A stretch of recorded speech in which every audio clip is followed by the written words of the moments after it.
Donc là, on va commencer à mettre en pratique. Donc je vais me positionner sur une cellule et on va essayer de regarder donc la partie presse-papier, donc avec la partie donc objet copier-coller. Alors, donc tout à l'heure j'avais mis bonjour, ou alors attendez, je vais mettre un jour de la semaine, lundi, voilà, mardi, hop, voilà. Là ce que je vais faire, c'est que j'ai cliqué donc sur une cellule, lundi, je vais faire copier, ici. Donc là, déjà, en se positionnant sur copier, on voit qu'il y a marqué copier, CTRL plus C. Donc là, souvent, en fait, on vous donne une petite astuce, donc c'est-à-dire un raccourci.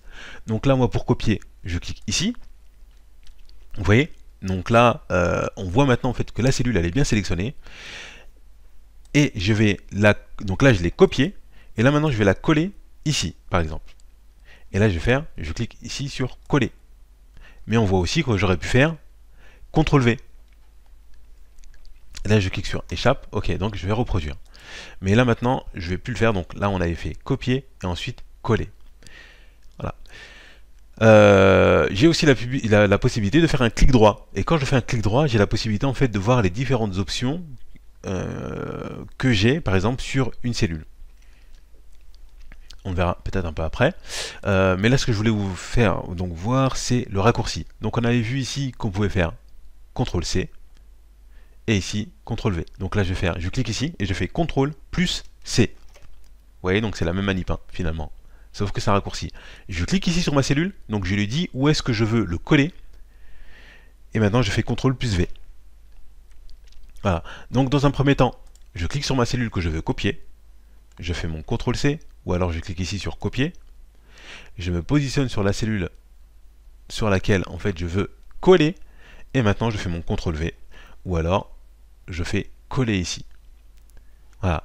Et pour enlever donc le copier, ben, je peux cliquer sur échappe. Donc voilà pour le copier-coller pour le moment. On peut faire aussi un couper-coller. Couper-coller, ça veut dire qu'ici on a fait un copier-coller et il a gardé la valeur. Là maintenant je vais faire un couper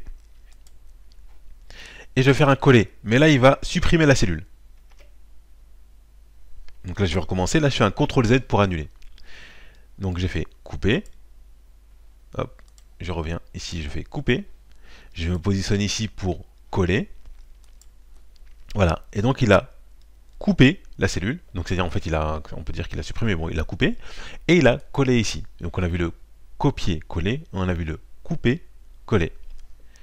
Voilà. Ici on a la reproduire par exemple la mise en forme. On n'utilise pas forcément souvent, mais je vais vous montrer. Donc là je me positionne sur une cellule, on l'a pas encore vu, mais on va dire que je veux le mettre en rouge. Hop, voilà, donc là ma cellule est en rouge, et on va dire que bah, toute cette partie là, par exemple, je vais la mettre aussi en rouge.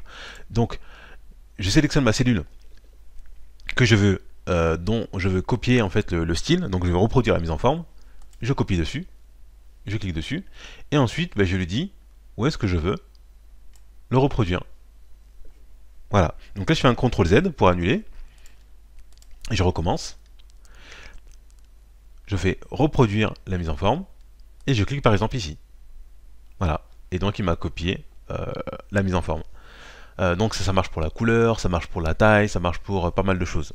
Comme vous avez pu le voir, donc j'utilise un petit peu souvent donc le CTRL Z, donc ça c'est pour annuler en fait une action. Donc on peut soit faire la touche CTRL plus Z, ou alors vous avez ici la petite flèche pour revenir en arrière. Et vous avez vu, lorsque je me mets dessus, il met annuler, copier-coller. Donc c'est pour annuler l'action précédente. Ok, donc on a vu la partie presse-papier, on va voir rapidement ici, donc par exemple, toute cette partie-là, donc là vous voyez que je peux sélectionner plusieurs cellules. Hein. Donc si je veux modifier plusieurs cellules, je les sélectionne. Hop, je clique une fois, et je glisse à côté. Hop, et c'est bon. Donc on va dire que là ici, on a la police d'écriture. Donc en fait c'est le style, c'est comment ça sera écrit, par exemple. Donc je vais choisir Aaroni, hein, par exemple. Hop, et vous voyez que ça a changé. Avant on était ici en Calibri, et là maintenant on est en Aaroni. Là on est en police 11, je vais augmenter la taille de police par exemple en 18. Vous voyez, donc là on peut augmenter donc du coup la taille. La taille on peut le modifier ici ou rapidement ici. Ou on peut le diminuer. Voilà, donc là je vais l'augmenter, donc c'est très bien. Et ici, je clique sur le petit A vers le bas, réduire la taille de la police, hein, on le voit bien, et je clique, voilà. Donc là, la police elle est plus petite. Mais ici, c'est bizarre parce que le lundi, là, on voit pas le I. Pourtant, on le voit ici. Ok. Alors là, c'est parce qu'en fait, donc on est sur des cellules qui sont prédéfinies, mais on peut élargir les cellules. Donc je peux me positionner, vous voyez, donc là je suis sur la colonne C et à la D, mais je me positionne au milieu et on voit que le curseur il change. Donc là je clique dessus, une fois, et je glisse sur la droite. Et maintenant c'est bon, donc j'ai tout qui apparaît. Et je peux faire l'inverse, je peux cliquer à partir du moment où j'ai le curseur, et je glisse. Ou alors, une fois que j'ai le curseur, je peux cliquer 2 fois, et ça se met automatiquement. Okay, donc on a vu comment modifier le style de la police. Donc on a pas mal de choses. Hein. En général, donc ce qui est utilisé, c'est Calibri, c'est Arial. Donc là vous voyez, vous avez Arial. Il y en a plein d'autres des sympas. Voilà. Donc là par exemple, on va dire que je vais prendre ça. Ici, donc le remplissage. Ça permet de mettre, donc à chaque fois vous voyez en fait une petite icône là vers le bas, ça veut dire que j'ai plusieurs options. Je peux cliquer directement, je vais avoir jaune. Si je clique ici, directement, je vais avoir du rouge. Regardez. Donc là je clique directement, je vais avoir du rouge. Mais je peux aussi cliquer ici pour voir, on va dire, plusieurs couleurs. Donc là par exemple, on va dire que je vais prendre du orange. Très bien. Donc ça c'est pour la couleur du texte, il y a bien le A. Et ici, c'est pour la couleur de remplissage. Donc c'est différent. Je clique. Et je vais choisir, par exemple, une couleur assez claire. Hein. Donc, au début, on a les couleurs claires, et quand plus on descend, plus c'est foncé. Donc là, je vais choisir ça. Et donc, vous voyez, donc la couleur de remplissage, c'est le fond de la cellule. Ici, c'est la couleur du texte, et ici, la couleur de la cellule. Alors, je peux mettre en gras. Je clique. Donc, vous voyez, ça met en gras. Je peux mettre également en fait en italique. Donc ouais, donc là la police est un petit peu penchée. Et je peux souligner le texte par exemple. Voilà, donc ici je vais mettre en italique et ici je vais souligner le texte. Voilà. Voilà, donc là on a vu les différents éléments donc de la police. Et on a aussi également les bordures, mais on verra ça de manière un petit peu plus approfondie un petit peu plus tard.